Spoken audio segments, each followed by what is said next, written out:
Hey, this is Kasim and John with Solutions 8, and today we're going to walk through exactly how to build a Google Ads campaign from start to finish, step by step. So this is your ultimate guide to creating a Google Ads campaign for lead generation specifically. Now, that's a really big caveat because if you have an e-commerce site, if you're trying to sell things online, if you have a shopping cart, if you're using Shopify, this isn't the video for you. We're going to make that video. But right now we're going after the folks that need lead generation. So, doctors, lawyers, dentists, CPAs. If you want your phone to ring or people to fill out a form on your website, that's a lead gen site. So we're going to help you build a lead gen campaign and go through not just the step-by-step tutorial, but also more importantly, the specific strategies that we use that we know work. Because you can follow Google's tutorial and build a campaign, but that doesn't mean that it's going to function. So we've got John. He's our chief strategist, smartest Google Ads guy in the whole wide world. He's going to walk us through it. I'm going to be here to play client, so I'll ask all the stupid questions, which is where I excel. And hopefully at the end of this, if you want to follow along, you're going to end up with a rockstar Google Ads campaign. John, you ready to do this? I'm ready. Let's do it. All right. So let me share my screen. This is actually the first screen that you'll see when you sign into a Google Ads account without having created anything. So you sign into your Gmail account, go to Google Ads, and this is the first page that you'll see. You have a few different options here. Get more calls, get more website sales or signups, get more visits to your physical location. They all seem to be pretty relevant. You kind of want all of them. So what we want to do is, instead of using one of these, we're going to explore more campaign options and tools down here. And when you click on this, you'll actually see that there's different goals that you can choose. Well, they all kind of overlap. I want my brand to be aware. I want website traffic that also turns into leads. So which one do you choose? So we usually like to start with, without a goal guidance. This allows us to not restrict anything that we're looking to do. We can run discovery ads, so feed, and then we don't have a shopping feed as well. So these two are obviously not set up for this yet.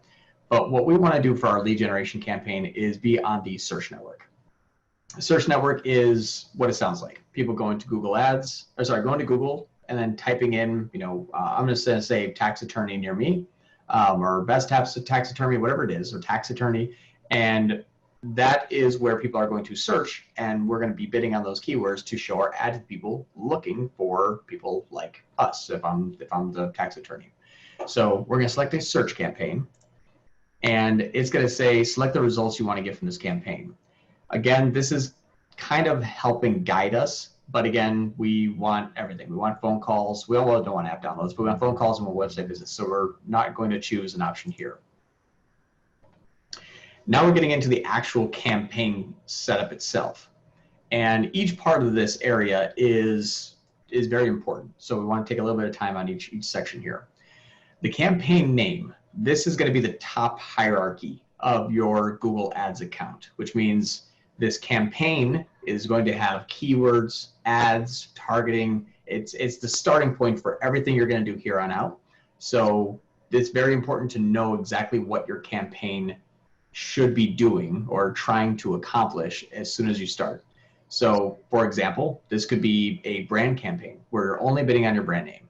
Could be a competitor campaign. So right now for our lead generation campaign, I'm going to use I'm going to use one called general lead generation.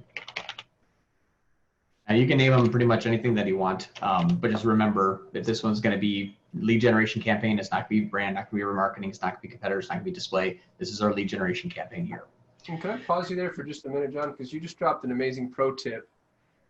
What John just said, those are the campaign subtypes that we almost always build for every client. Everybody has a branded campaign, competitor campaign, general campaign, remarketing campaign. And then some clients get their proactive display depending on the product that they have.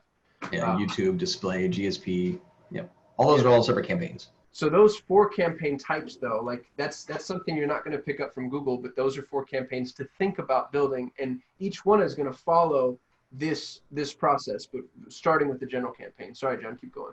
Yep, and the reason why I want to segment them out is because you don't want to have people looking for, John Moran and tax attorney and one of my competitors. You don't want to have too many things in one campaign, otherwise you'll never be able to scale or shut off certain things, expand certain things.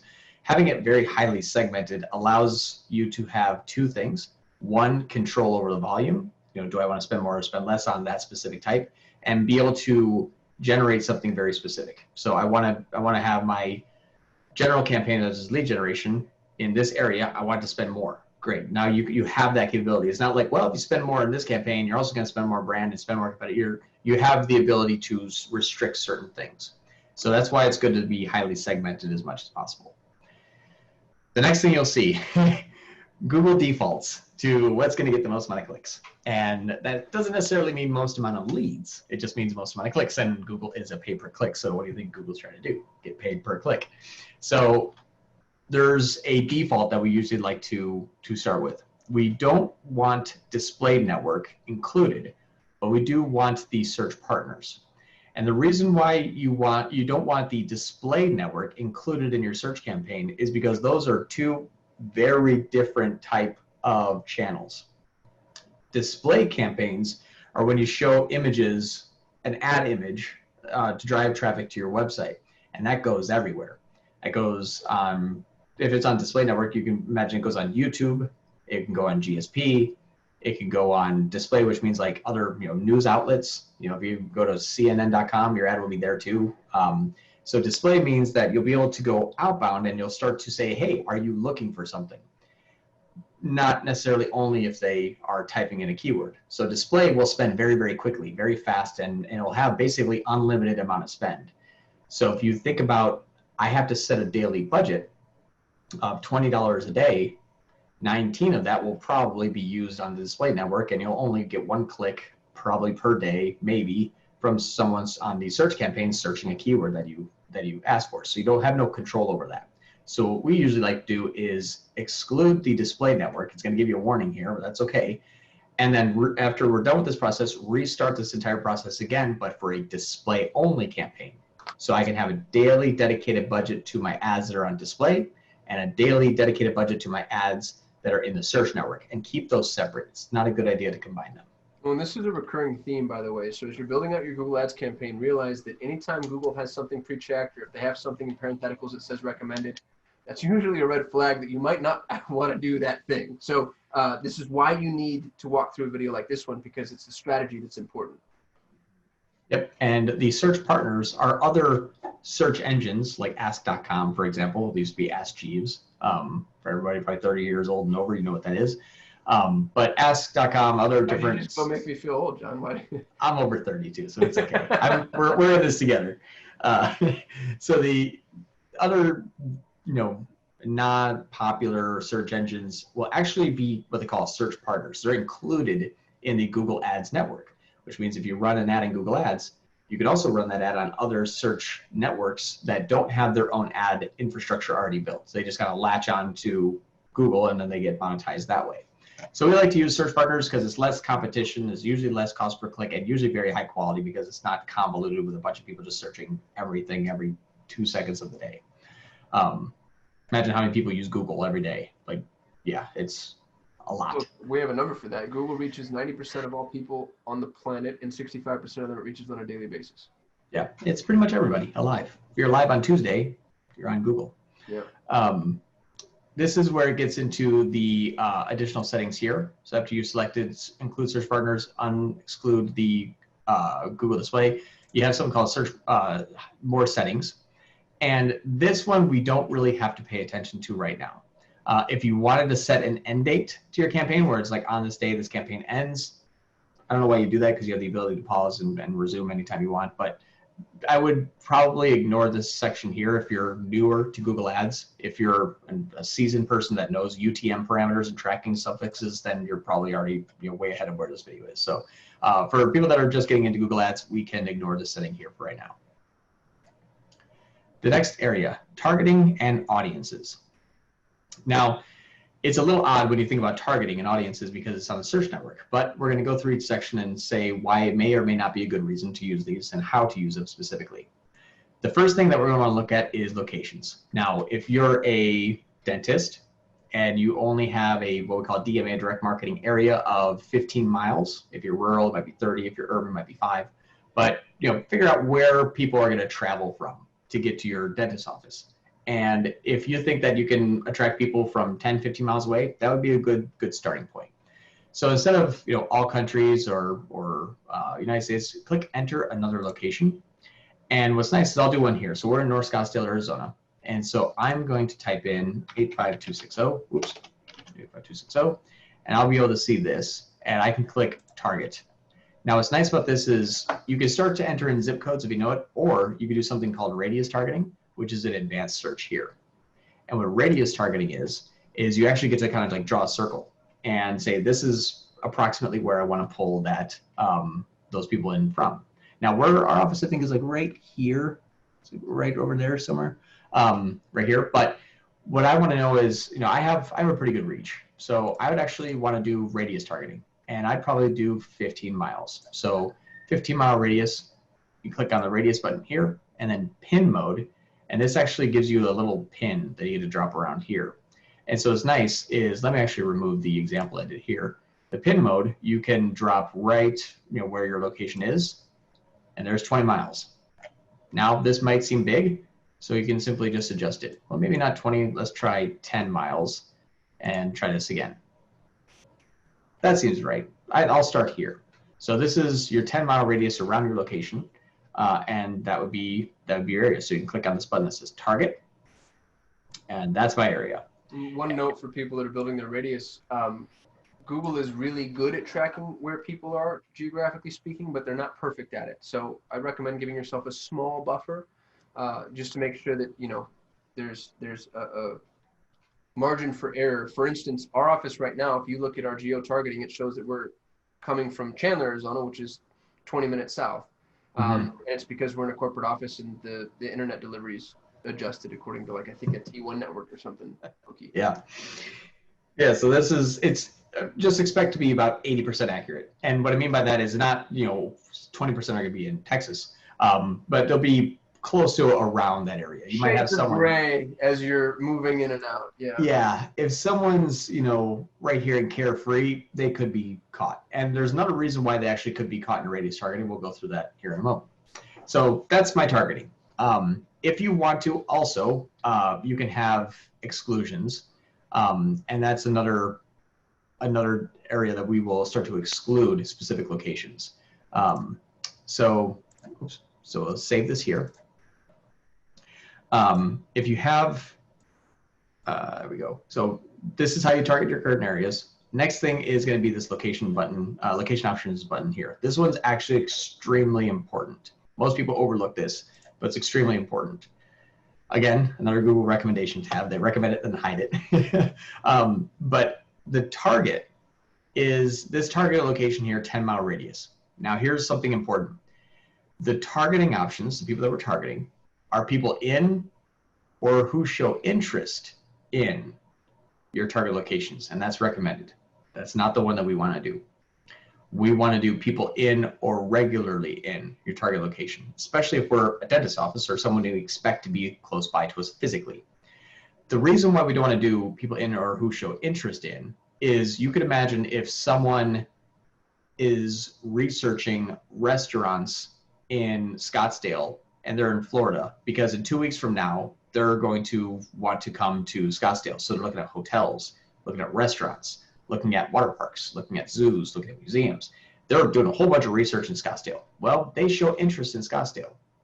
Now, if that person Googles dentist near me and they're in Florida, but they show interest in Scottsdale, they will see a Scottsdale ad while they're in Florida because Google thinks they're interested in Scottsdale. So they're just looking for a dentist in Florida. Really important that we don't skip this step and pay attention to exactly how we want to target these people. So people in or regularly in your target locations means they have to be physically present here. The exclude is if we know that we don't want to have specific people from, let's say, Mesa. We know Mesa is too far, a lot of traffic there, possibly could travel to Scottsdale, but usually too far. Usually too far to visit a dentist's office. Like, as an example, they're regularly in Scottsdale because they work here, but they're not going to go back to Scottsdale on a Saturday for a dentist appointment, so we want to exclude them. So what we could do is type in Mesa here, and you'll see exclude. So we want to exclude Mesa, Arizona. And what we want to do is then this becomes really important here. People in your excluded locations, recommended, this is good. We don't want to have people in or who show interest in our excluded locations. So what this means is almost like a double negative. Would you like to exclude the people who show interest in your excluded locations? No, because a lot of people in Scottsdale have interest in Mesa and vice versa. So we just want to exclude people in Mesa in the location. So that's how we set up the targeting here. Next, this is only applicable to this campaign build out. And I don't mean that it can't be applicable to other ones, but this is not a golden rule. This is not something that you would just say, well, John said we should do this, so let's do it all the time. Languages, it defaults to English. This is not correct. For a search campaign like this one, we're going to be targeting keywords in English, like dentist office near me, top rated local dentist, whatever it may be. They're searching English words. Even if they have their native language is Spanish, if they're searching English words, but they don't have their browser set to English, the browser might be set to null or default to nothing, or think it's Spanish if they sometimes go on Spanish websites. But a good general rule is if they're searching English, you can target what we call all languages. So simply just click on that X button of English and leave it on all languages. Because if I don't set my default browser to English, I'm not going to see this ad.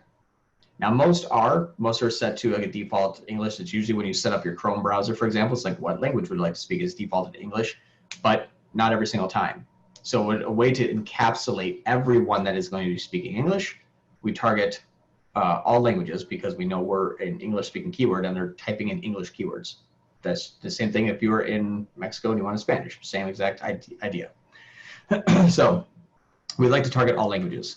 On a display network, target English. On YouTube, target English.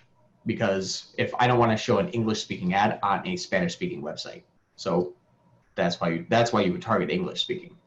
But the default is search partners and display traffic. So it defaults it to English. We're just going to choose all languages because it's only a search campaign. I'm going to take a sip of water here. Next. Next is audiences. Now we're going to be doing an advanced strategy called RLSA, remarketing list for search ads. I can't do that now because I haven't set up the audience just yet. But this area we could start with. In audiences, what this is saying, and this is actually really important that this targeting setting, because you can actually completely crush your entire campaign if you're targeting something incorrectly. More often than not, we wouldn't start with an audience. That's our recommendation. Don't start with an audience. Google may see a person that is really interested in coffee tables to be needing a dentist. There's no rhyme or reason. You know, it's basically the audience that we want are people with teeth. That's probably pretty much, everybody. People without teeth that still need a dentist. Right. I mean, if you don't have teeth, you probably need dentures. So we want those people too. So targeting here, for example, what's that? People with mouths. Exactly. Do you have a face? So this is something that's interesting. There actually isn't any dental, no results. It's kind of, sci-fi and fantasy movie fans, action adventure movie fans, lifestyle and hobbies. I'd stay away from any sort of audience segmentation right now because people that have sci-fi may need a dentist. So who's to say, well, I only want to target people who are interested in sci-fi. Let's say they're setting up a lead generation campaign for something else. So like they've got, it's a comic book store. Should the comic book store guy have the sci-fi and fantasy movie fan audience? That's a good example. I would say yes, but leave it on observation. And all this means is that we're not going to physically target sci-fi and fantasy movie fans specifically, but if and when they search, here's the statistics on that audience as to how many searches there have been, how many clicks, what the cost per click is, conversions, conversion rates, etc. So it's like, here's all of the people, and then also here is the sci-fi and fantasy movie fans. So you get to see how they are interactive, but they're still included just like everybody else that would Google a keyword that's in your target area. So you can, if you find one that's relevant and they're very broad, if you find one relevant like this, then you can target it with an observation. But for this one, I'm going to leave this one out for now. Budget and bidding. This is the daily spend. Now, daily spend is important because it's it's kind of in flux. And what I mean by that is Google can spend up to 100% over your daily ad spend. Doesn't do it all the time. Most often it will do it maybe 10% or 10% over your daily or your monthly ad spend. A good rule of thumb is like if I have a $3,000 per month campaign, I will spend $100 a day because $100 times 30 days is $3,000. Now, that's kind of how you want to look at this and know that you might underspend or overspend. So don't say like, man, I have $281 to make this work. Don't do that. I would actually just back out of Google Ads. This is going to be something that you're going to want to know that I can go under. I might be able to go over. If you see it start to go over, pause it or hire a company like us and we'll manage it for you. But if you have something that you have some money to spend and you don't want to go too crazy, you want to be kind of conservative, set a good daily budget. So for this one, I would say let's start with $50 a day. So it's going to be $1,500 per month. And that's obviously, choose your currency. It's on US dollar because that's where it is. So bidding, this part's very important as well. Now this is going to say, what do you want to focus on? And, conversion tracking isn't set up yet, so we can't say conversions, but you say clicks and impression share. Google does it again. It's going to automate your bidding strategy for you. We don't recommend starting off with an automated bidding strategy just yet. We recommend doing everything manual in the beginning because you're going to know, emergency dentist near me and you're a 24/7 shop and you're an emergency dentist that can take a missing tooth at 2 a.m. You're going to pay more money for that search, but dentist probably pay a little bit less. So I'd spend $20 to click on emergency dentist near me because that person's going to come see me within an hour. Dentist, I just moved in the neighborhood. I wonder where the dentist is. So that one is going to be a little bit less urgent. So you're going to want to pay more and less based on what people are searching in for when they're really urgent and have a high commercial intent of doing business with you. So what we'd like to do is select a bidding strategy directly, which is not recommended, but this is the right way to do this. And you're going to select a bidding strategy called manual CPC. Now, we have another video about each one of these automated bidding strategies. So if you wanted to see that video, that's on our channel, but skipping ahead and just saying what we should do is manual CPC. That's what we want to start with. Now, when we do set up conversion tracking, we will select enhanced. And what enhanced does is automatically raise or lower your bid based on if they believe that person is going to convert. Google has 70 million signals that they say that they can identify when a person is or is not going to take an action. And then if they believe that this is the third time today that someone said dentist, emergency dentist near me, I need a dentist now, they're probably going to convert. Google knows that. That's part of their whole system. So they would say, well, this is a $10 bid, but actually a lot of people have enhanced, and so a lot of people really want to have this one. So this one though is the winner, and so they're going to shoot your bid up higher to make sure that your ad is going to show to make sure that you get the conversion. Also is a predictive indicator on if you should start to raise your bids. And more about that in a little bit here though, when we actually start to set bids. But select manual CPC and don't worry about the flashing lights and warning symbols that Google's going to lose money if you do this because you're being smarter than that. Warning, we will be less profitable if you take it. Right. So here's the show more settings area in here. Conversions, we're going to set up conversions here in a moment, so you can ignore this section here. Ad schedule. This is actually pretty important. And an ad schedule is dependent on what you're asking a person to do on your website. For example, if you have a contact form on your website, that could be filled out any time of day. And when you get in the office the next morning at 9 a.m. and you look at who filled out your contact form, you can contact them and you've successfully connected yourself with a lead. For something like that, you want to run 24/7. Because, if I wake up and I have, severe tooth pain, and it's 1 o'clock in the morning, I'm like, man, tomorrow I'm going to a dentist first thing in the morning. I might start searching there and contact you. You're not running your campaign at that time, you lost that person. Whoever else is running at that time will probably earn that person.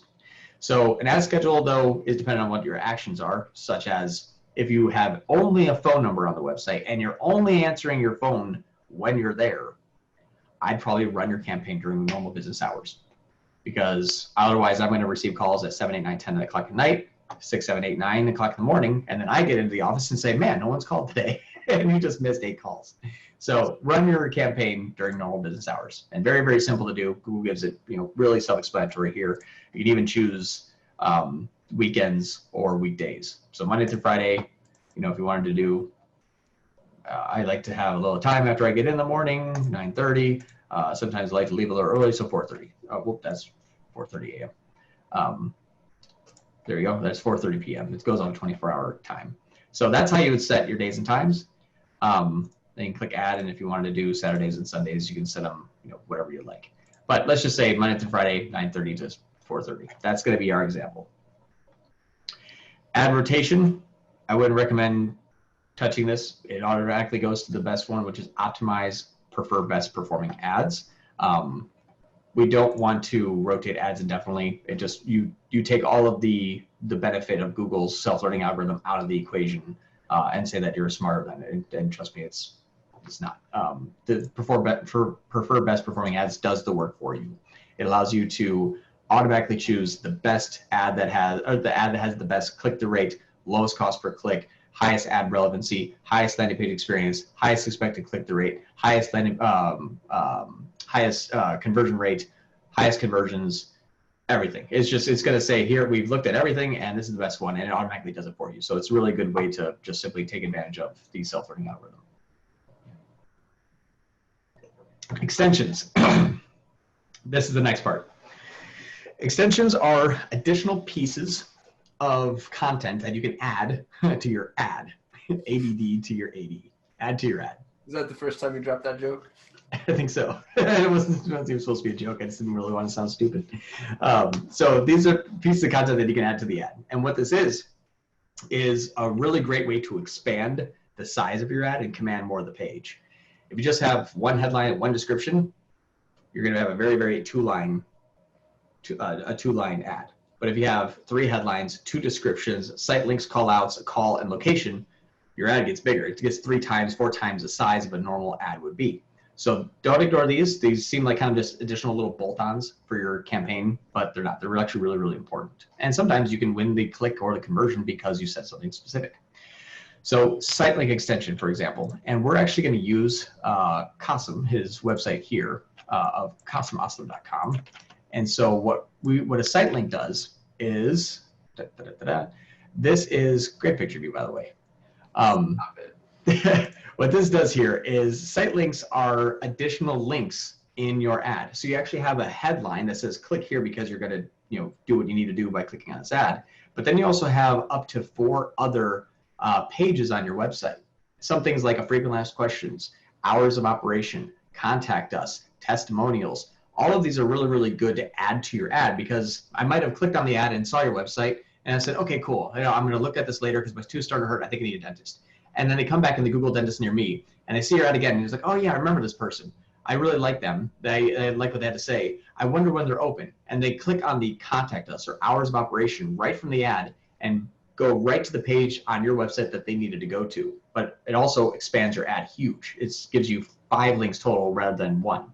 Very, very important. So imagine picking the top relevant sections on your website and adding those as site links. So for example, we're going to add some site link text for 1, contact us. And then you need a description, call or chat. Phone lines open 24/7. That's going to be, and then the final URL, which is going to be site.com/contact-us. I hope this doesn't blow up because I'm not using real stuff, but here's an example. Next one, testimonials. Hear what real people say. Let's say we are amazing. I'm just using quick ones. So site.com/testimonial. Third one is going to be hours of operation. Whoa. Operation description. We're open 24/7. Call anytime. You need to have descriptions, and then site.com/hours. And then so we got contact us, testimonials, hours of operation, and about us. About us is good because people want to know about us or even frequently asked questions. So for 40 years of experience. 10 plus dentists on staff. Okay. Site.com/about us. And save. So now we have, these are site links that are going to be added to the ad. And what's great about this is now you have four very relevant areas to send someone to. If they want to know about you, if they want to know when they can stop by, if they have any people talking bad about you, if they want to know that, or is it all positive reviews? And then contact us. So like, yep, I need someone, I need to contact them right now. Don't care. Can we open up a new tab and go to Google and try to trigger an ad so people can see what site link extensions look like in real time? Yeah, let's just do dentist. There you go. So Dental D Studio, these are 2 site links here. So you can see, please excuse the COVID alert. But I'll scroll down to the first like kind of result.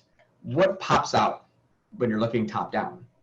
So these 3 don't have site link extensions. This one does. Which one commands the page more? Which one looks like it's more like, okay, so dentist walk-ins, welcomes. Well, that's great. Preventive dentistry, yes, that's actually what I'm looking for. Or meet our Scottsdale team. Oh, they're right here in Scottsdale. Awesome. So you see how those things are, you know, a lot more relevant to a searcher. Let me see if I can trigger another one. It's near me. Yeah, this Dental D Studio, they're good. Let me go to the second page. It's just still the same thing. Okay, actually, car dealership. Now, this is 4 site link extensions. So look how much better this is.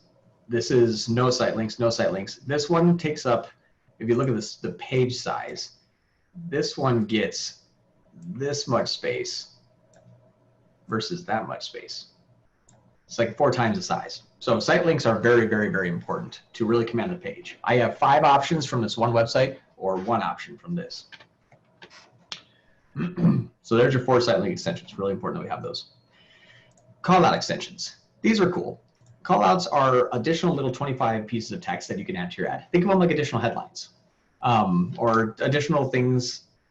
Here's a good example. You're a dentist and you're at a party, and then the person says, well, tell me a little bit about yourself. Well, it's like, well, I won 10 awards. I'm a multimillionaire. I have 17 houses. Like those little like little things not that selling dentistry at all. Just a douchebag. Exactly. But those are like the little snippets that aren't, you know, I'm a dentist, I'm here, I'm local, and I'm hours of operation. These are little things that you get to kind of flaunt about yourself. So they're called call outs. So like a shout out, if you think about it. So award, you know, winning team, 100+ years combined. I can't fit that one. 100 years plus experience. Because you have an old dentist. Well, you have 5 dentists that have all been there for 20 years. Right. Call out 3, you know, top rated, and then board certified. Heavily insured. Exactly. And you can add a bunch. You can add tons of them, which are pretty cool. So this was nice. You can kind of, I think you can add 15 total now. So that's the call outs. And so what's nice about it too is as you start to build other campaigns, these will actually save. So you're like, okay, these 2 are not applicable, or yes, they are applicable. So you can actually start to select which ones. Call extensions. This one, I'm not going to go into the big spiel about call tracking metrics. It's an advanced strategy that we use that we get to hear every single phone call, manually report if it's a good or bad call, manually import them if it's a quality conversation or not as a conversion, whole different thing. This one here, call extension, is simply the phone number that you'd like to put in the ad. Now, more often than not, if you're not tracking and not having a lot of crazy, you know, analytical data that you need to go through like we would on the back end of a campaign, you simply put your phone number here. What this will do, I don't know if they'll let me do a 555 one, for example. You can just use our company line, 480-477, Yeah. What is it? 442-7658. I think that worked though. Oh, nice. Well, I just dropped our company number. Anybody wants Google Ads help? That's awesome. So here's a call extension. So this actually is just like how you would in, man, I can't believe car dealerships don't have their phone number as an extension. Oh, here we go. Here's some site link extensions that were not, they're not large at the bottom of the page, but what you'll see is real pricing, research and discover, new and used. These are all site links and call out and structured snippet extensions, which we're going to do next, but you'll see how they kind of add to your ad copy. But I'm just curious if I can find, you know what, I'm going to do AutoNation Ford. Man, let's do one. There you go. Router Ranger. That's a call out extension, or sorry, a call extension. So this is, you know, plumber at your door in 60 minutes. Great, dial that number. So this is a phone number that gets added right to the ad. If they're on mobile, they can actually click that button and it will call. So you want to have a phone number on the ad. Conversion actions, use account settings, which is call from ads. Automatically, if you're going to use a call extension, it will track a conversion after a specific set of time, 30 seconds, 45 seconds, 60 seconds. I'll show you how to change that, but we'll leave that here for now. Device preference, don't change this. It means that they won't show the ads on desktop, so just leave it unchecked. If you say, hey, I only want to show this number to people on mobile phones, then check it that way. The extension scheduling, this is a good idea if you're running a 24/7 campaign, but you can only answer the phone between the hours of 9 and 5. But you do have a contact us form on your site that people can still fill out. This way you can send traffic to your website 24/7 so they can fill out the contact form. But if it's outside of business hours, they don't see that phone number in the ad, so they're not prompted to call you. So it's a good way to, it's a good way to set the days and times here. So let's say Monday through Friday, like we did before. I'm just showing you an example, but 9 o'clock to 5 o'clock. So same way that you would choose it before, and then we would save here. Oh no, I'll just do my number. I can't type my number. There we go. Okay. Location extensions. This is if you have a Google My Business account.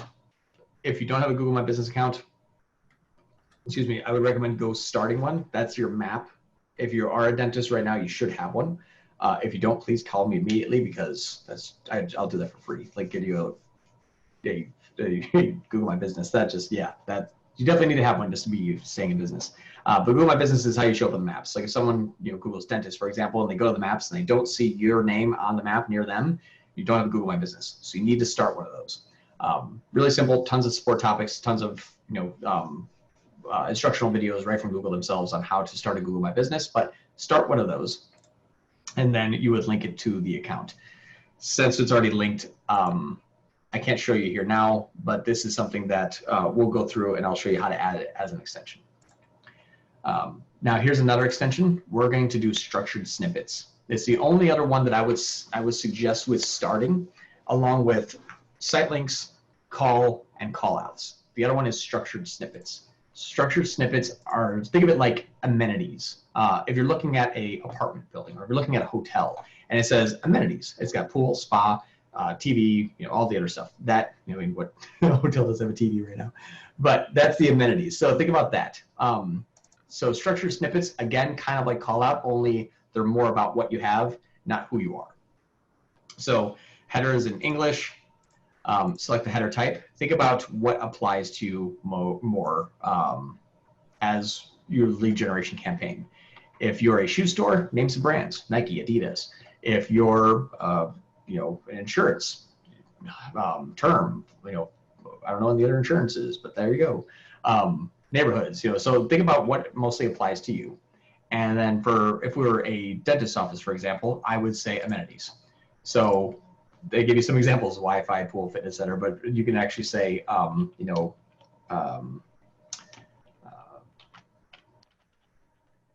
TV waiting room. I don't know exactly what would be a good one, but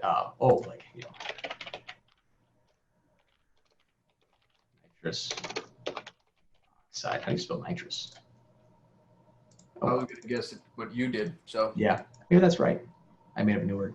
Nitrous oxide, whatever it is. So these are going to be things that are featured there. So so kids play area. Yeah, free whitening. Free whitening. There you go. So all of these are your structure snippets. And then you can add a bunch more too. You can add 15 structure snippets. And then advanced options, if you want them to show on a mobile preference or not, I would just leave them open for both desktop and mobile. No reason to restrict it. And then click save. There we go. Now we're on to the next step. This is set up your ad groups. I'm going to take a sip of water here. Now, right below the hierarchy of campaign is ad group. Ad group is the variances that will take place inside of the campaign. So some examples for a dentist would be local area keywords. So dentist Scottsdale, dentist Phoenix, dentist North Phoenix. Some other ones would be reviews, top review dentist, dentist with best reviews, dentist with most reviews. So think about those are think about like a topic and then all of the different words inside the topic. That's how an ad group is structured. So for this one, for example, I'm going to say local keywords, I'm in parentheses, Scottsdale. And you could also do your areas of specialty, right? So it'd be like pediatric dentist, all-on-4, implants, etc. Yep, that's a great one. So if you're a dentist that has multiple, not just your general dentistry, but if you have specialties, you can absolutely add any of those specialties. If you think about it too, if you have a all-on-4 and you're like, you know what, I only want to start to market myself for all-on-4. I don't want to do a bunch of free whitenings. I only want all-on-4. Then that is what your campaign should be around, or at least your ad group. Your general campaign of like lead generation, your ad group is for all-on-4. What's nice about that, all-on-4, bridge, fillings, anything that you want. You can imagine all of your ad groups are your services that are pausable, I guess, not plausible, but pausable, like you can pause them, and you can enable them at any point in time. So you know what, I'd like to get more free whitenings. We'll turn on your free whitening ad group. Leave your campaign enabled, turn on your free whitening, turn off your all-on-4. And now you just switched your marketing because you have them segmented out as different ad groups. So let's actually do that one. I'm going to do all-on-4. Default bid. I don't know why they put this here. You have no idea what your default bid is going to be with any sort of real relevancy when you start. So what default bid is, hey, every single keyword in this campaign is just going to default to this bid. And any new keywords that you add in the future are going to default to this bid, how much you would pay per click. So let's say 10. Let's start with 10. We're thinking highly competitive, local area, potentially a lot of money can be made from an all-on-4 client. So I would say start with 10, and then I'll show you a way that you can actually start to increase and decrease that. So now we're getting into actually pasting the keywords.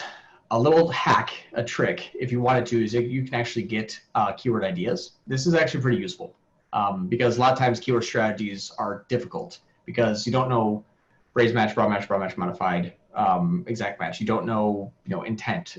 So think about that for example. So if you say enter your product or service, say dental. This comes up with a bunch of good keyword by relevance ideas. So dentist near me, find a dentist. You can see how you can just click this button and it'll add them to you here. Now, for something like dentist, it makes sense because it shows you, okay, your average cost per click is $4.44 for find a dentist near me in dental offices. Okay, so maybe I'll start with 5 because I want to be at the top of the page. I want to be a little aggressive. Just for continuity's sake, John, if we were actually going for all-on-4, we wouldn't be doing dental keywords. We would be doing all-on-4 keywords, implants, etc. Correct. So I wouldn't. This is just showing you how to use this. We can't use this for all-on-4 because it's not gonna be a wide enough or a narrow enough audience to actually get search traffic.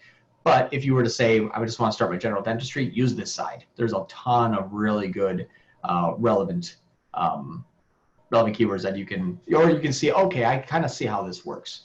But then we're going to go into match types, and that's what we're going to do now. So I'm going to use. I would like to start with broad match modified. What broad match modified is it means whoever is searched or whatever is being searched, it needs to have at least these keywords involved. So we do this by typing in a plus symbol. So plus all, plus on, plus for. And then you'll do it a different way. Plus all, plus on, plus for. Because people type in for numerically and for written out. Or you could type in dentist plus all plus on plus for. Now you're wondering, well, why would you have, if all on for is here, why would you bid on dentist and all on for? The answer is the more wide you can have, or more breadth that you can cover with your search terms, the more you'll find out that people that type in dentist all on for are really looking for a dentist near them because they need to get all on for. The people that type in all on for have high amount of relevancy, and you can't exclude those because it's an obvious search, but sometimes they're just researching isn't right for them. So you can weight how those two, how they convert and how they are valuable to you, and you can start to pay more or less for the searches that have a better or worse conversion rate. If you say all plus on for plus local, you might be looking for a local dentist that does all on for. That'd be perfect. You can also take the same one, copy and paste it, and say near me. Pretty qualified search term. If someone's looking for anybody that can do all on for near me, it's indication that these people may not have a person in mind that they would like to have their all on for procedure done, so they're looking for anybody near them that can do this. So you can kind of see now, we would recommend getting like at least 10 to 15 to 20 to start with, if your budget supports it. But what's nice is right here, all on for, average CPC is $2.39. We can start with that. Let's start with $3 because that's the average. It's so funny when it says average CPC. So here's your estimates. If I do 10, yeah. John, question for you from a strategic perspective. All on for is a dental service that's analogous to implants. So if somebody's searching for all on for, then implants may work for them, and vice versa. Would you add implants as a keyword here, or would you have a new ad group specifically for implant key phrases? I would have a new ad group specifically for implant, because that ad group is something I said, man, no matter which way, shape, or form, I've developed 5 to 10 implant leads and they're all bad. So let's just shut off that ad group. And now I'll never have to deal with implants ever again. But the all on for, I'm doing a pretty obvious one. So dentist, local, near me. You can even do all on for plus views. So they'll say like, who's got good reviews. If you have a review page on your site, this is a really great opportunity to say that, hey, everyone loves all on for. See how many reviews? Also, it's by me. So a lot of different things. I could probably spend another hour on keyword strategy here, but I just want to kind of share with you, this is where you would be hyper specific. So whatever your ad group is, those keywords need to be in there. If you're looking at implants, have an implant ad group. If you're looking for dentures and you're trying to switch them to all on for, have a denture ad group. You want to be able to say, man, this whole group is horrible, or it's not enough to justify the spend, or out of 10 keywords, one sort of works. Kill the whole thing. Well, the point I was trying to make too is it's, so many business owners are going to structure this according to their business. So they might think like, oh, all on for and implants are the same thing, so I'm going to put them in the same ad group, where from the client's perspective, that's not the case. The ads are going to be different. The language is going to be different. So you need to have different ad groups for each. Right. And if you think about it, the reason why the ad group is so important to keep very strict is because you're only going to be able to create the ads for the ad group. You're not going to be able to create the ads for the keyword. This is a very important distinction. I can't create a implant and all on for ad in one ad group because someone might type in all on for and see the implant ad. Well, no, I wanted them to see the all on for ad. Well, they typed an implant. Well, we just chose the best ad that we thought was going to work. So no matter what is searched, it's going to grab one of those 3 ads. So you want to make sure that any all on for keywords are searched, they're going to see one of 3 all on for ads. So that's the way to keep them very consistent. You actually hear people talk about SCAGs, single key phrase ad group, for that exact reason. If they want a specific ad, do a specific key phrase.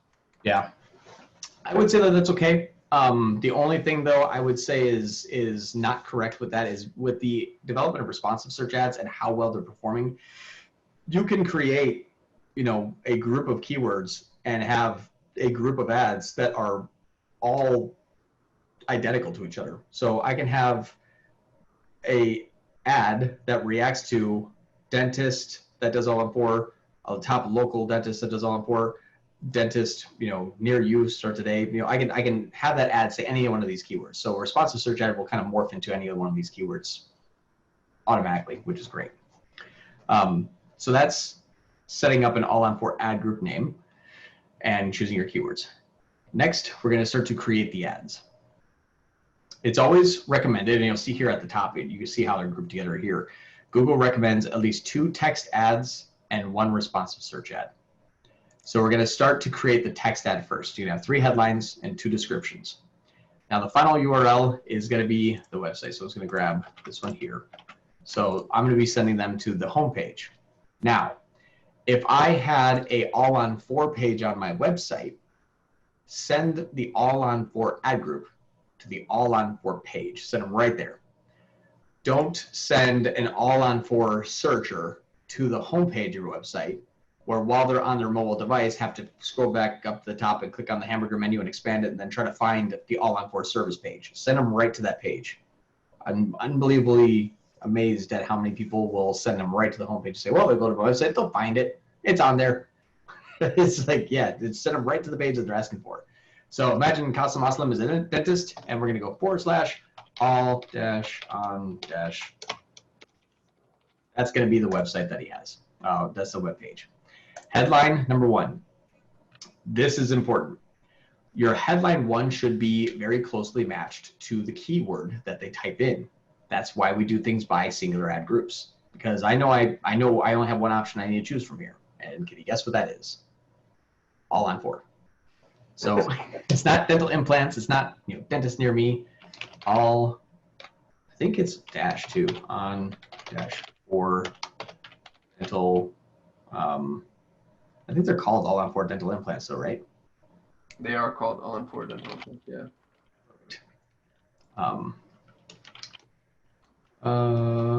Let's see here.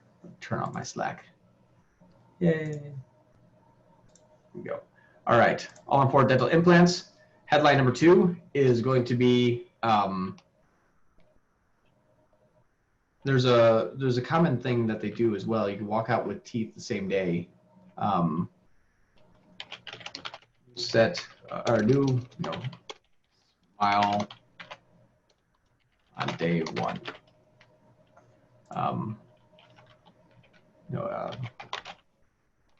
Pain-free, top rated. So what we're trying to do right now, and I'm horrible at just doing on the spot ad copy. So thinking of something like this on video form is like, I'm just horrible right now. This is not my best work. But what you want to see is these 3 headlines.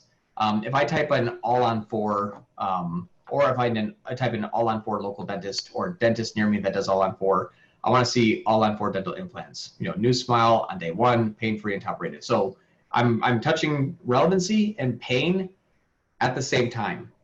I'm touching a pain point and what they want. So I know you want all on 4 dental implants, but you're worried that it's going to hurt and you're worried it's going to take 6 months. This is one of my tests. I don't know if this is right, but this is something I'm going to test. So now when they type in, okay, all on 4 dental implants near me, search. They look. First thing they see on the page, number 1, all on 4 dental implants. Wow, that's what I typed. Congruency. You want to have that be really, really closely related. Then comes the display path.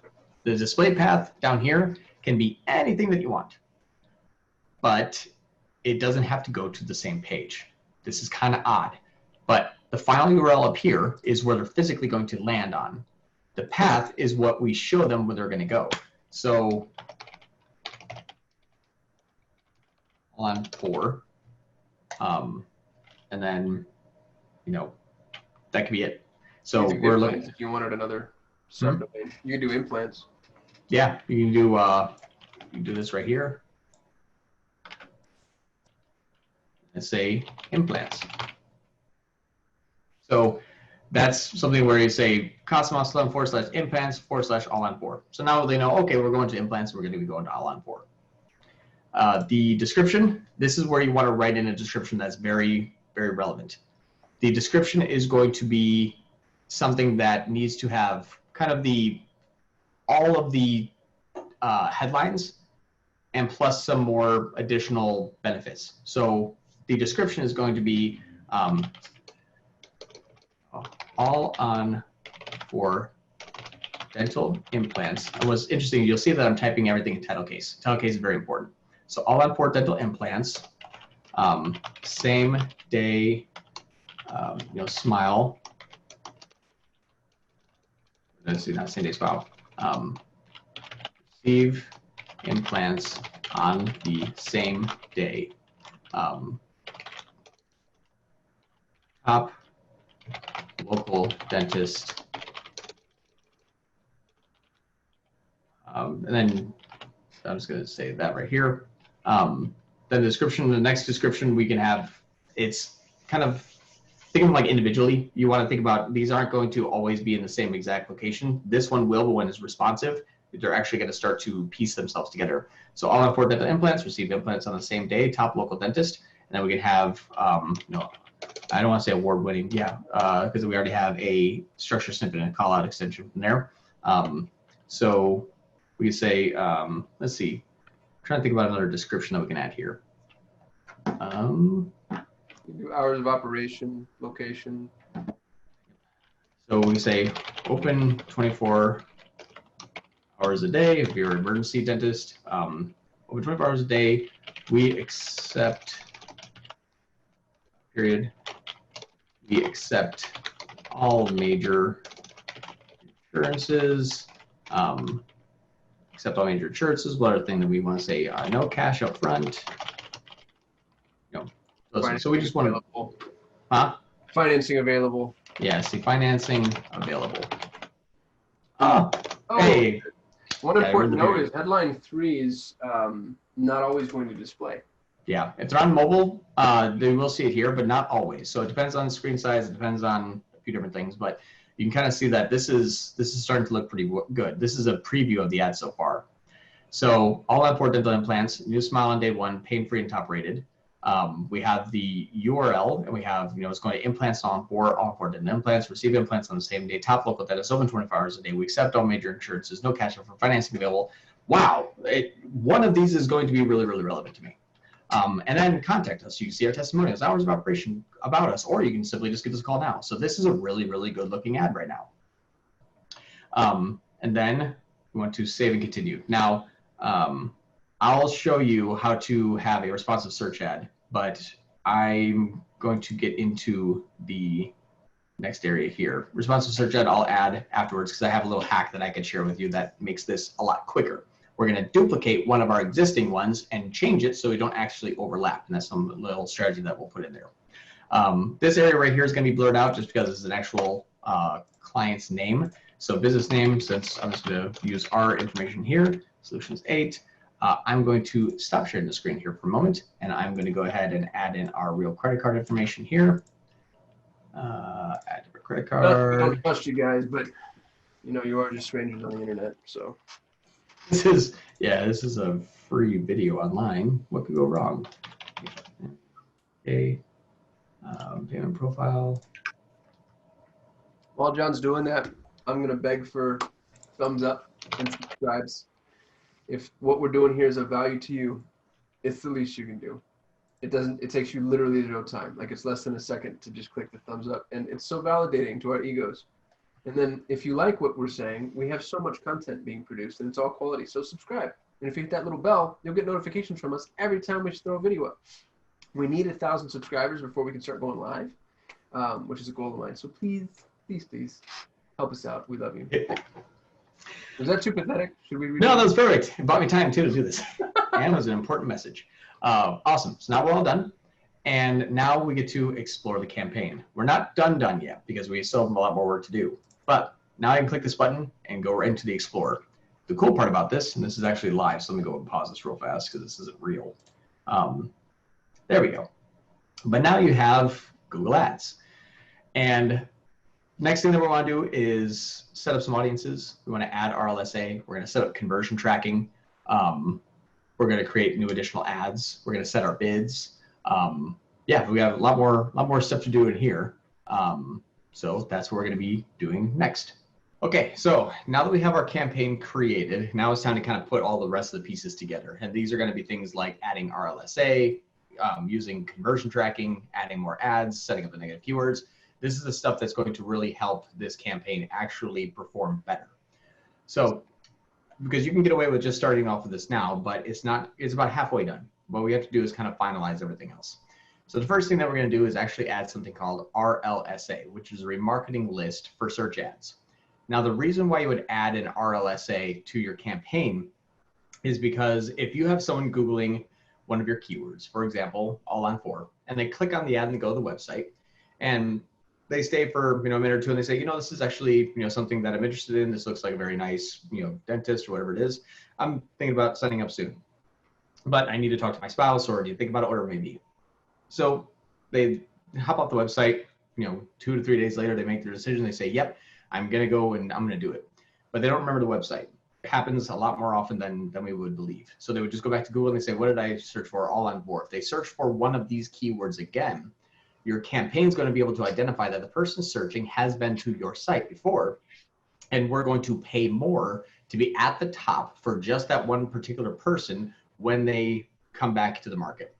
We know that there's about 56% of conversions take at least 2 ad clicks. So 56% of conversions take at least 2 ad clicks, which is actually pretty astonishing when you think about the activity. And on average, it is so varying, but I know it's more than 1 day to conversion, more than often on average. So more than 1 day and more than 1 click means that RLSA is an extremely powerful strategy to use. So I'm going to show you how to set this up. Up at the top right, you'll see Tools and Settings, and you're going to go into the Audience Manager. And I've already created one here. This is actually just something that kind of gets created automatically, but I'm going to show you how to set this up. So click on the plus symbol for remarketing list, and then we're going to go to website visitors. And it's going to say visitors of a page. So what you could do is a good general rule of thumb is just put a / here. This means your home page. So it contains anything as your home page or any other page that you have on your website. Doing a / will just match everybody that can come to your website. You can pre-fill the list with the last 30 days if you've been running analytics, or if you have a tag manager already on your site, but the first time, it's basically going to be starting with an empty list. This one here, people stay in this audience. You can go up to 540 days. There's no real rhyme or reason why you would or would not want to go all the way to 540 days. I would say it depends upon seasonality, depends upon what type of lead you're generating. I would say for an all on 4 could take up to, a year and a half for a person to save up enough money maybe, or finally decide to do it. So I would say that, keeping that person in this remarketing list for 540 days is completely fine. You can add your own optional description. This just is for your own benefit. But we would call this one, visitors to my website. Let's just call it that because we already have another one that's already labeled this. So you would just click create audience.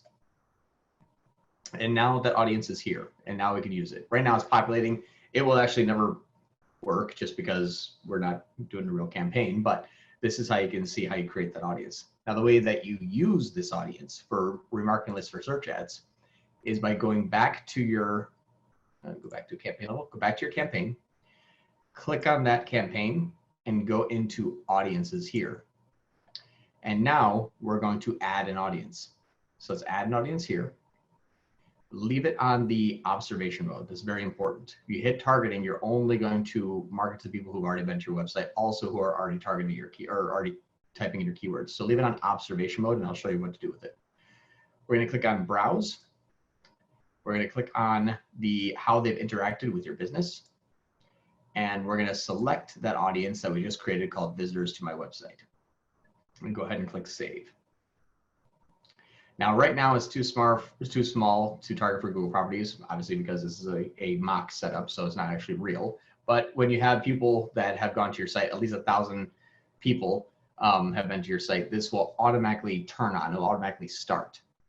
Now, what we do with this audience here is we use something called an advanced bid adjustment. So you can be pretty bullish here. If you wanted to, we usually start with about a 30 to 40%, just depending upon industry. But if it was a dentist, I would say it's completely fine starting with a 40% positive bid adjustment. And what this does is if Qasim here went and Googled all on 4 and came to the website and did not fill out a contact form and they left, and he comes in and he says, 2 days later, you know what, I'm gonna do it, and they type in all on 4.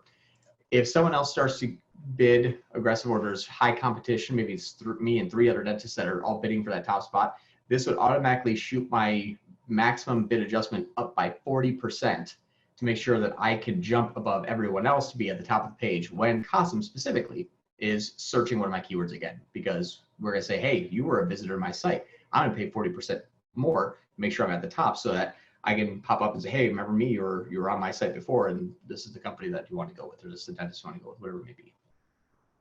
So that's how you build RLSA, remarketing list for search ads. Yep. I got a question about the RLSA.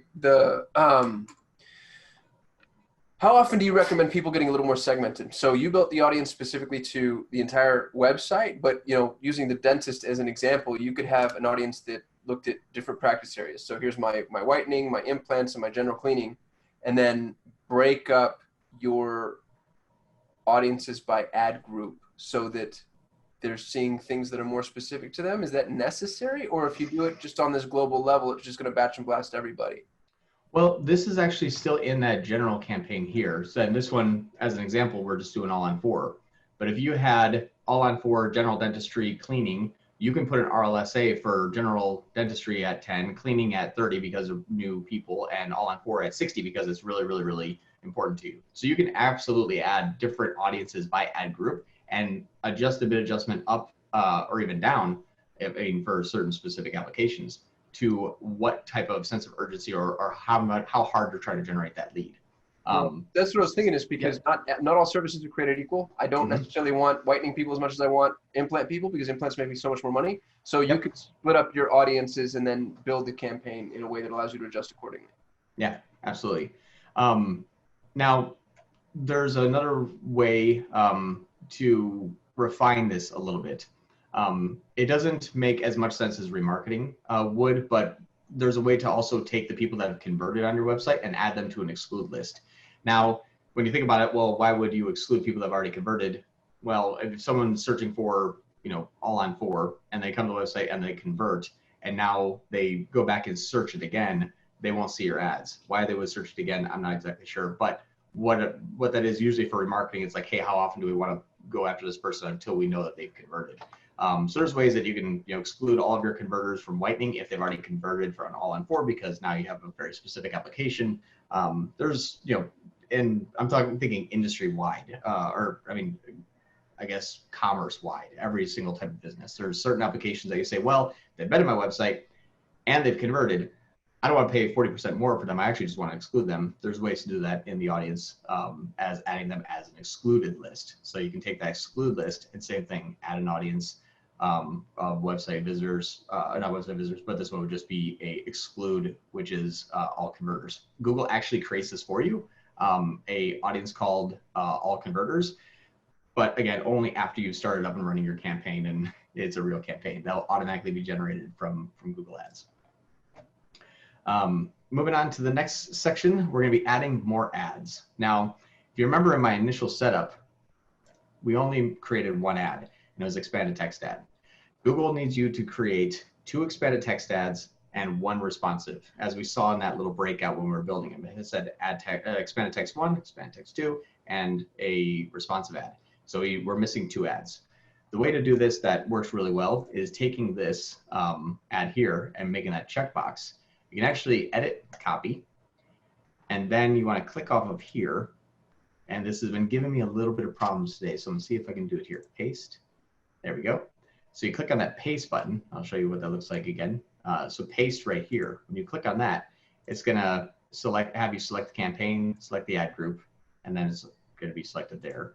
And what you want to do is definitely, if an ad already exists, create a duplicate, because if you try to just paste, it's gonna say, hey, you actually already did this ad.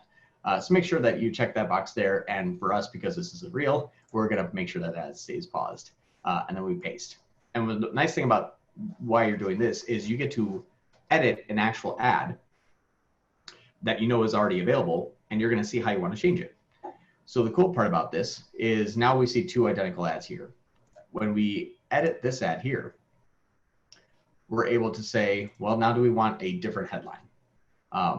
So all on 4, maybe we want to say procedure.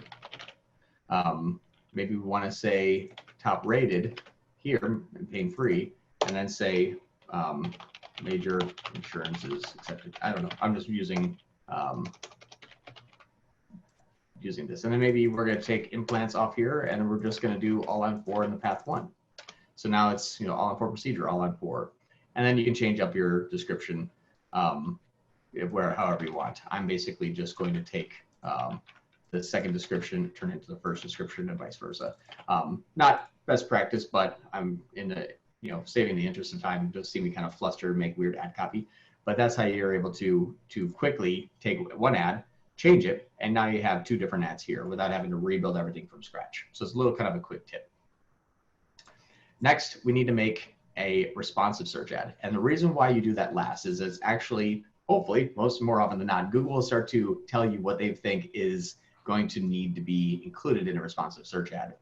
So as you can see, destination not working because this isn't a real website here. Well, it is a real website, but not a real page. So just ignore that little error for right now.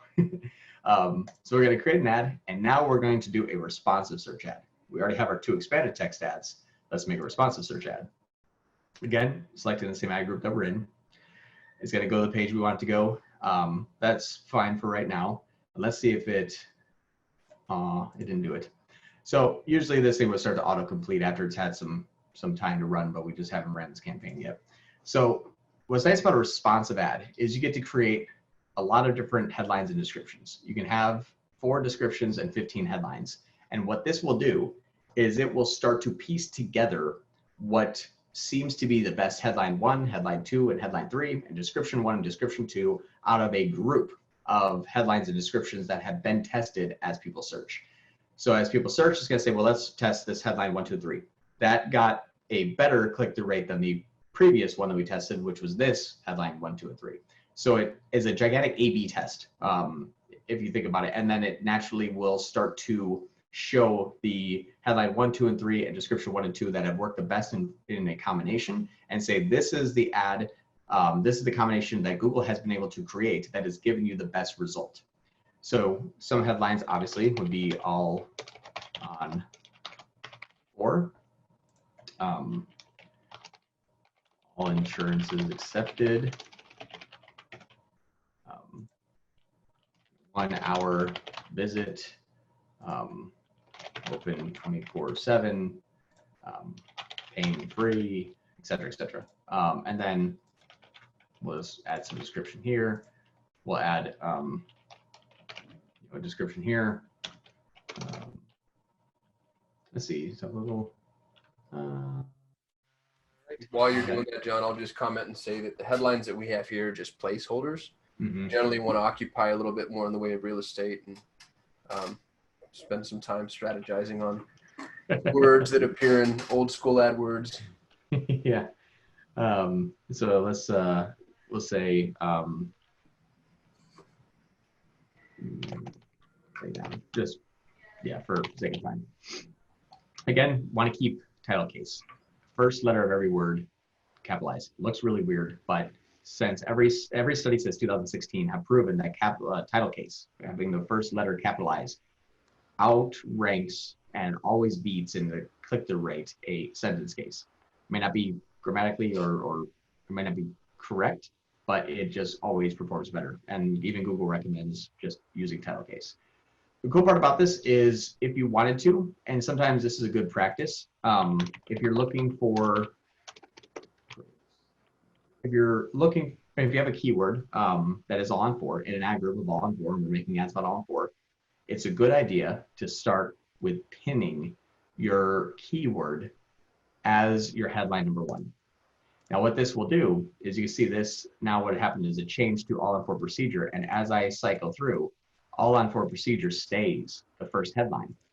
So if I am typing in all on 4, I'm always going to see all on 4, but now it's only going to A/B test headline 2 and 3 and description 1 and 2. So this is a way for you to make sure you have a really good ad relevancy to the keyword, but still test everything else. This is usually a good practice. You can test other ones, but if you ever have like pain-free pop-up number 1, kind of looks a little odd. If I unpin this as an example, all insurance is accepted. I typed it all in full and I see all insurance is accepted. That doesn't really necessarily draw that good conclusion. So good idea to pin your keyword headline number 1. This way you have a very high ad relevancy as many ads that are created. Well, pro tip for anybody who's watching, you can spy on your competitors on what they're doing. There's a couple of sites. There's iSpionage, SpyFu, SEMrush. Yeah, and so there's no reason to reinvent the wheel. If you go out and see somebody who's spending a ton of money in your space and they've got ad copy that you like, repurpose that for you. You know, change it a little bit, obviously, to match your mission, vision, values. But this is an important facet of the entire process. So don't glaze over it. Do that research. Yeah, absolutely. Next thing that we're going to do is add negative keywords. Now, it's a good idea to add negative keywords. Actually, let me go back here a little bit. Negative keywords, let me define this for everyone.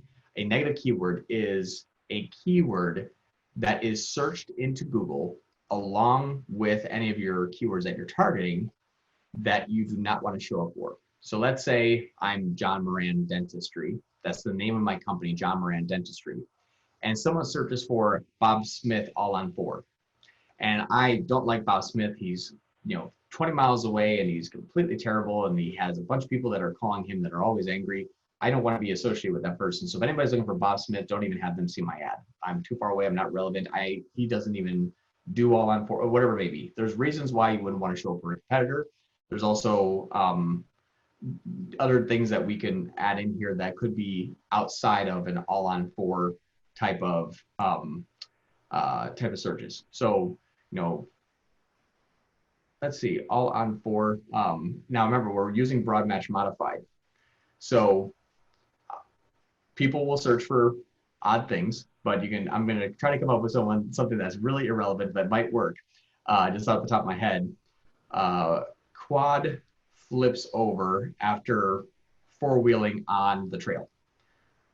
Could be close enough. So that could be, there's 4, there's on, and there's all. All people fall off the 4-wheeler on the trail. Someone looking for a video. That could be an actual search. And because it includes some of these keywords, wheeler may be a negative keyword that you'll want to add to this campaign. Now, you don't have to think about every single negative keyword. This is something you need to keep up with almost on a daily basis. But we just pause there for a minute and talk about how creative that was that you just came up with that. I think that was amazing.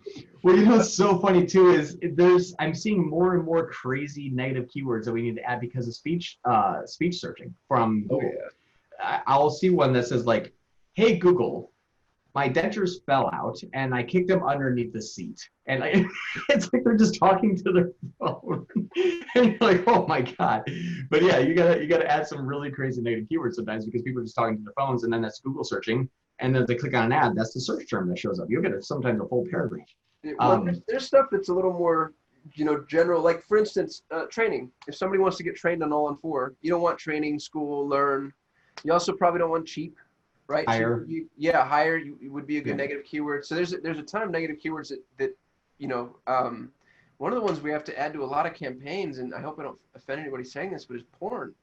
Like there's all these nudity porn. Yeah. There's a lot of them. Google like nude dentist or dentist porn, and you'll end up paying for that click if you don't have porn as a negative keyword. I think what's the statistic? 25% of the internet's porn. It's gotta be true. Something insane. I know that. Yeah. Yeah, well, that's why we always had nudity, porn, porno, pornography. All those are negative keywords. So there's a bunch of obvious ones that you can add that, like, hey, I never want to show up for this way. Even if you can't think about why that would happen, you'd be surprised. We have a list of 109 negative keywords that we always just standardly add to a campaign. But one thing what you want to do is you want to look at your search terms here. And with search terms, this will get populated as time goes on. But it says person that searched this search term matched this keyword, and you'll might see best all on 4 dentist near me. No, that'll match this here because they said best all on 4 dentist near me, and that matched all my keywords. So you'll say, well, best, that's a good one, but it says worst all on 4 dentists near me. Worst is a negative keyword. We need to add negative keyword worst, just because someone made a bet and said, yeah, I actually think this is the worst dentist. You shouldn't go to them. Watch, I'll show you. And they did worst dentist near me, and they found a bunch of bad reviews. I see millions of search terms a month, and it's amazing what you'll find. So that's something that you can find here in the search terms. And what you want to do, there's 2 different schools of thought. You can add it to the ad group, which is keyword sculpting. We have a video on that actually. I would recommend going and watching that if you had some questions about that. It's a good best practice though to add it to your account. And what I mean by that is you'll see negative keywords here. This negative keyword is only going to apply. If you click on this button, it's only going to apply to the campaign that you're looking at or the ad group that you're looking at. So you can add a negative keyword to the ad group, you can add a negative keyword to the campaign, but if pornography as an example, something you know you'll never want to show up for ever in the future for any of your campaigns. You can add it to a negative keyword list here. It's a good idea to start a new negative keyword list. This will say, all negative keywords.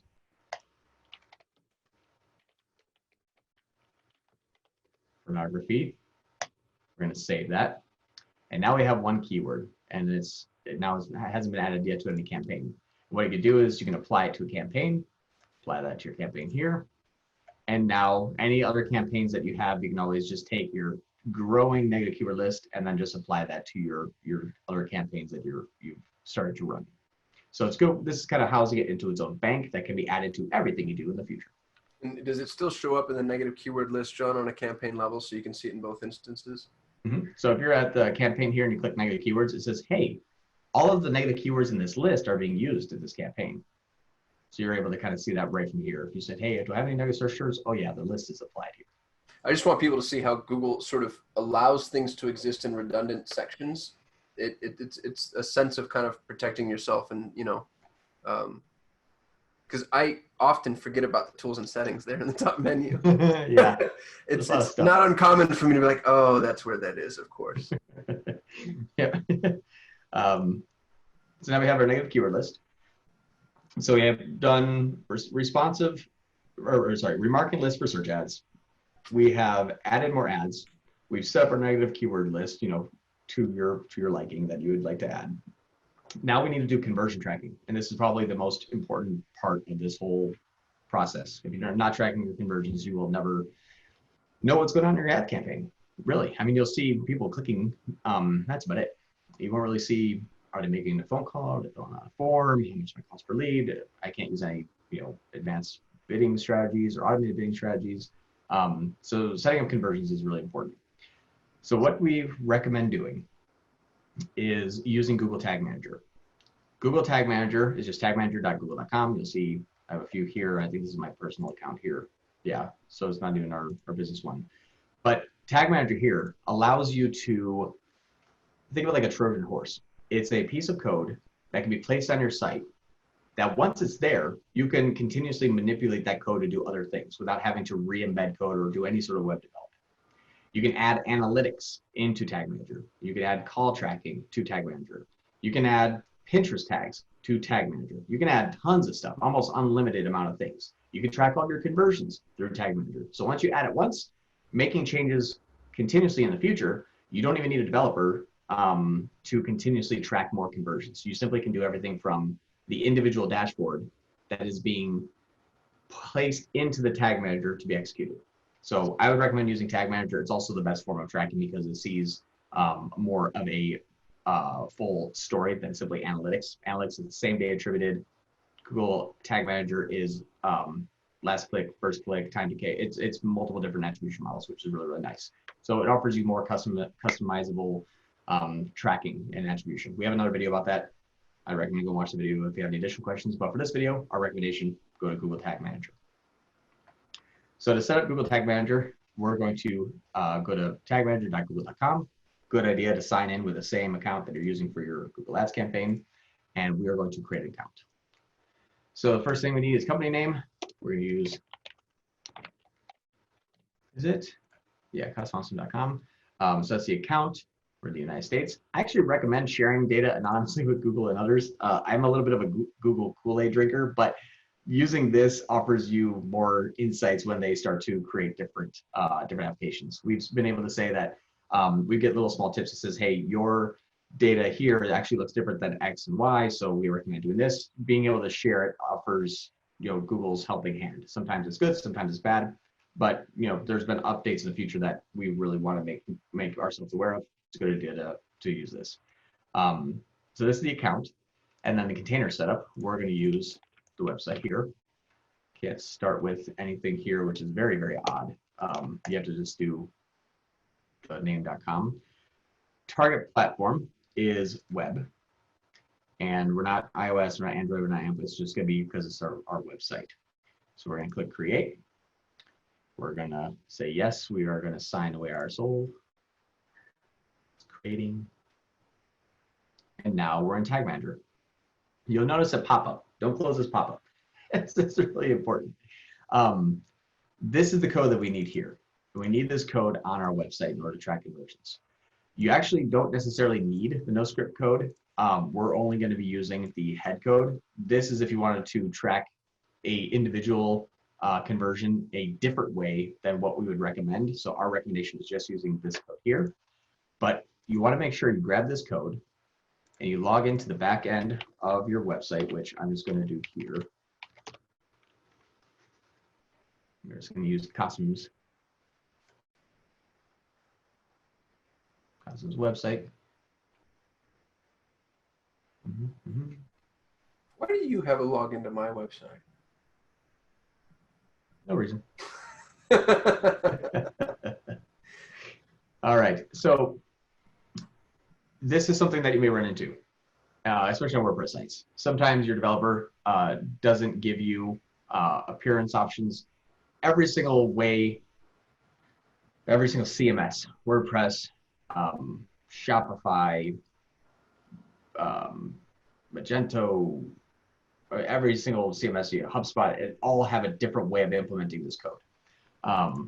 I think this one here, just as an example, is going to be in here. I wonder if it's advanced. No, it might be in header.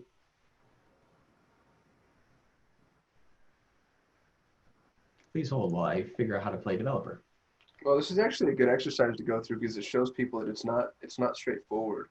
Inserting these tags, like if you're on Wix and Squarespace, I think they do the best job at making it just super clear because they're so restrictive that everything that's capable inside of those platforms tends to be drawn out in crayon.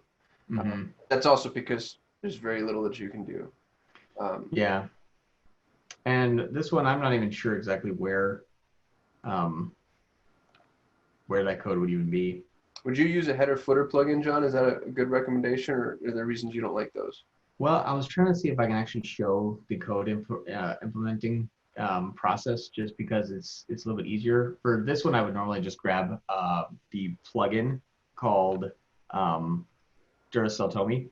That is a WordPress Google Tag Manager injector. But I was going to see if I can go into any sort of settings and find the header and footer, but I have no idea where it is in your site. Google Analytics. Yeah, I have no idea. Usually it would just be in the header area. This is the header of the site, but this is actually the CSS header settings. Anyway, let's just do it this way. So this works really, really well. And we usually use this as a tool for when we have issues like Cosmos site here where we can't find things. But we go into plugins, install plugin, or add new plugins. Add new, add plugins. If it goes to upload here, we're going to need to find a plugin. Now, what we're going to search for here on the side is going to be Google Tag Manager, and we're going to look for it's loading. Let's see. Nope, not going to pop up here. So I'm just going to grab real quick.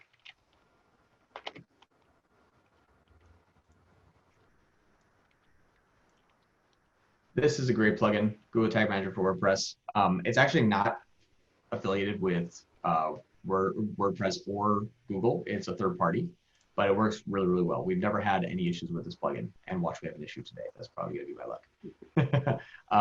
But the way to do that is once you download it and you go to add new, you're going to see this. If you have a plugin in zip format, just drop it here. So I'm going to click, drop, drag there, install now.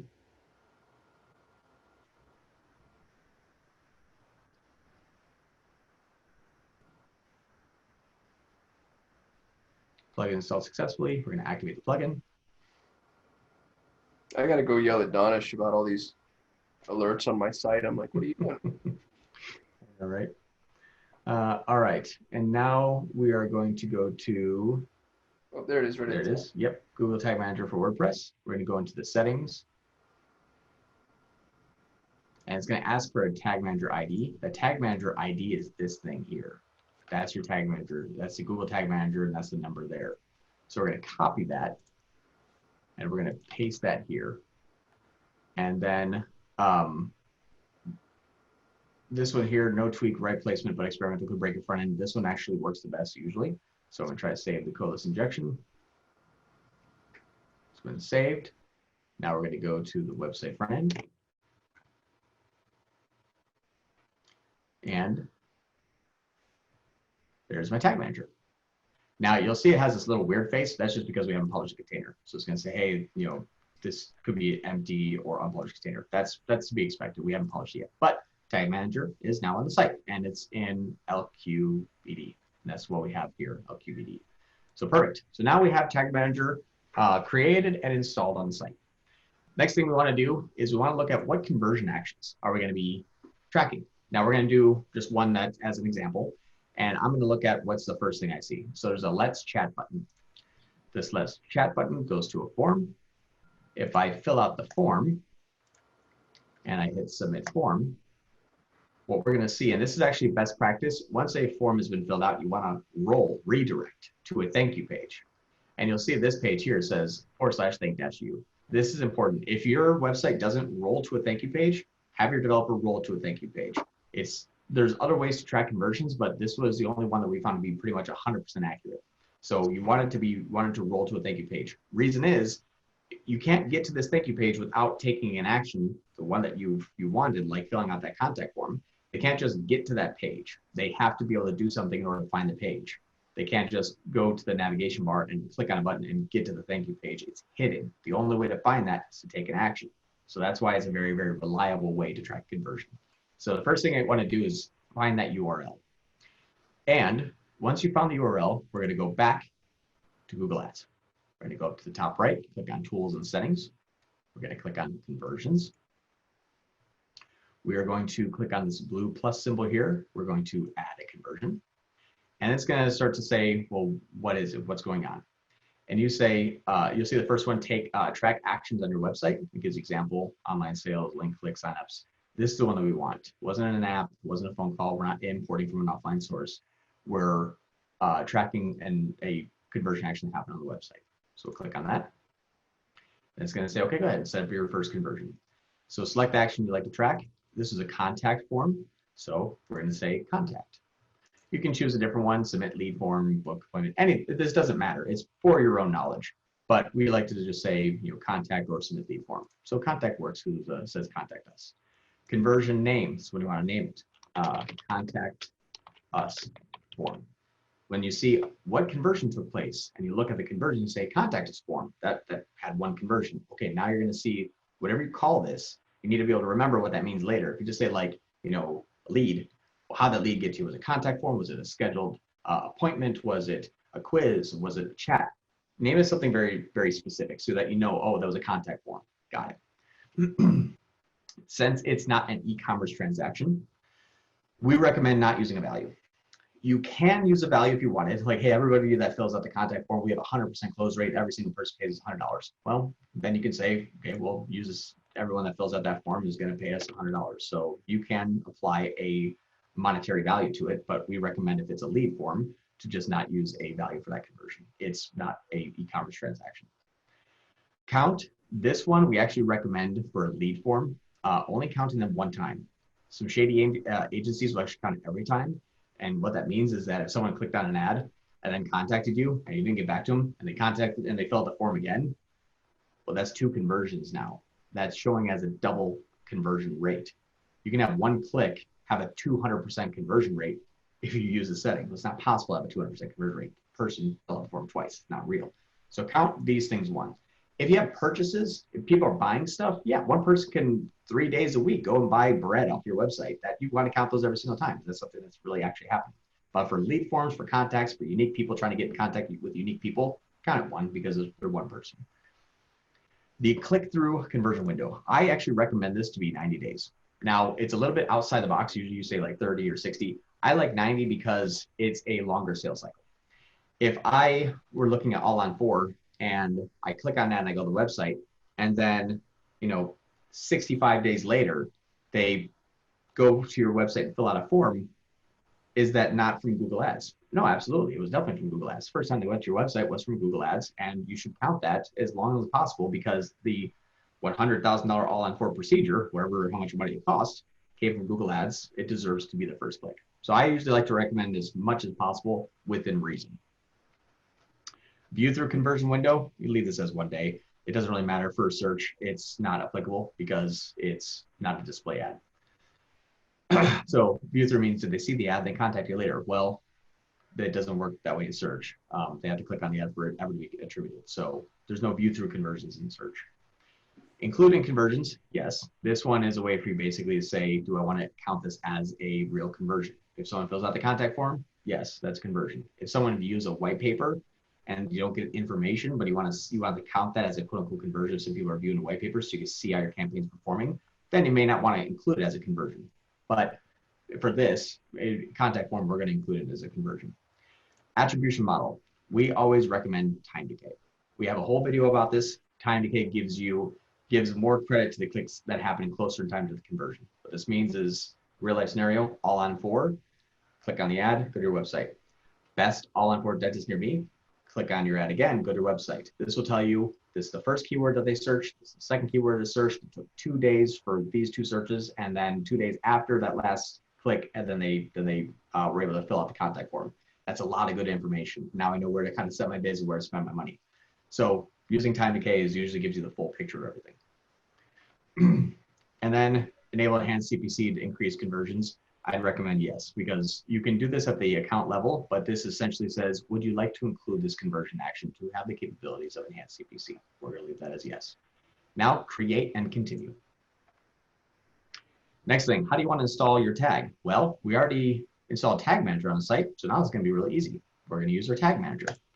It says conversion ID, conversion label. Now we're done with this section here, but we don't want to click off of this. So if you're following along, just keep this window here. Now navigate over to your Google Tag Manager. In your Tag Manager, we need to do 2 separate actions, a trigger and a tag. The trigger means when does this fire? The tag means when's this fire, what do we do? So we're going to have to create a trigger first. So the trigger, there we go. We're going to create a new trigger. So we're going to click new, and it's going to say, well, what is this trigger? This is a contact form submission. Whoa. Okay, how do you want to count this? Well, we're going to say page view. Okay, so we're page view because when someone views some pages, i.e. the page that says /thank you, the page URL contains /thank you. To get to this page, we know that that was a contact form submission. It's good to not use the same thank you page for multiple actions, like contact form goes to thank you, downloading a white paper goes to same thank you, because you imagine if it hits that thank you page, this thing's gonna say, wow, they submitted a contact form, they downloaded a white paper, it's gonna fire all these triggers. So thank you, contact, thank you, white paper, thank you, schedule, make different unique thank you pages and track those that way. This way you can break them up and identify which page meant what action was taken. Well, and John, for that, what you just said, let's say you had thank you white paper, thank you schedule, thank you, etc. Each of those would have been counted in this particular instance. So, and you're already on. Sorry. Nope. Yep. Yeah, and so that's right. So if you had thank you white paper, contact, you'll want to use equals and then or even ends with. In case there's some variables. Some websites like Wix have sometimes some variable code, so ends with is usually good. You'll want to test it, see how exactly that shows up. This one we know was think-u, it'll never change. So I can even say contains think-u.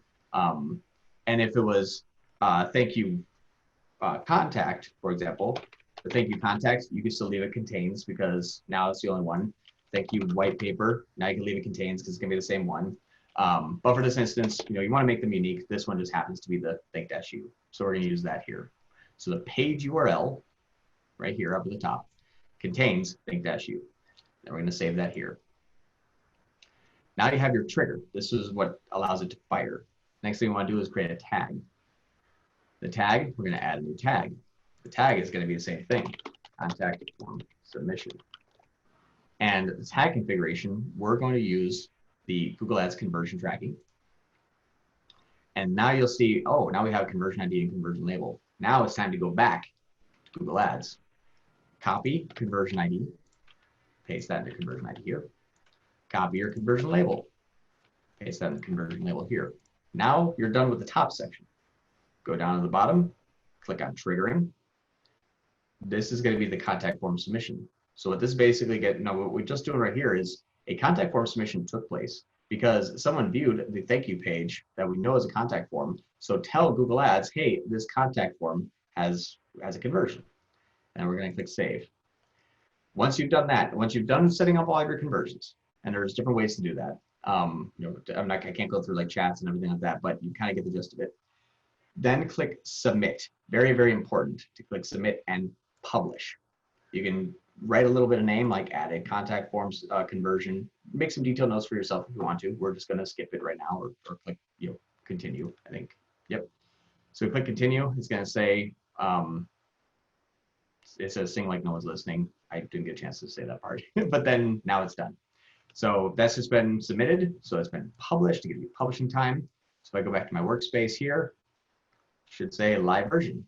Now, when I go to Google, you should see Google Tag Manager here. When I refresh this page,